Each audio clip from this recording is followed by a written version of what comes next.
ចាសាយ័នសុស្ដីបងប្អូនពីសួនសាកាហ្វាមន្ទីរមានជ័យចាថ្ងៃនេះមកបង្ហាញទេសភាពបងប្អូននៅត្រង់ទាចា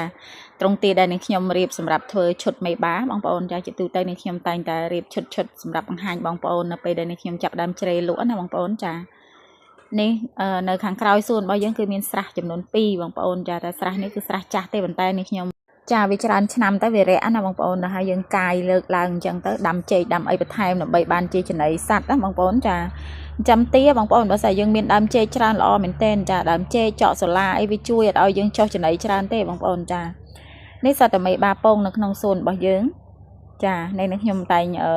បង្ហាញជូនបងប្អូនវាមានពណ៌ចម្រុះគ្នាចាវាមាន King Cadbury វាមានពណ៌ប្រផេះវាមាន King Chocolate គេហៅ King Violet អីចឹងទៅណាបងប្អូនចាពណ៌វាប្លែកដល់បងប្អូនភាគច្រើនគាត់មិនសូវផ្ដោតទៅលើពណ៌អញ្ចឹងណាគាត់ថាខ្លាចវាមិនមែនពូជសុតអីអញ្ចឹងណាតាមពិតទៅអាពួក King នេះមានន័យថាទាដែលមានដែលគីឡូធំហ្នឹងហើយទាកប៉ាគីឡូធំណាបងប្អូនចាគីឡូវាធំហើយវាធ្ងន់អញ្ចឹងដែលបងប្អូនមករយៈនេះគាត់គ្រប់ត្រូលមែនតើដោយសារនឹងខ្ញុំរៀបឈុតឲ្យគាត់អញ្ចឹងទៅបានឈ្មោះមួយមេ2ឈ្មោះមួយមេ3ឈ្មោះមួយមេ4រហូតទៅដល់ឈ្មោះមួយមេ7ក៏មានដែរចាខ្លះក៏គាត់យកឈ្មោះ2មេ10អីអញ្ចឹងទៅចា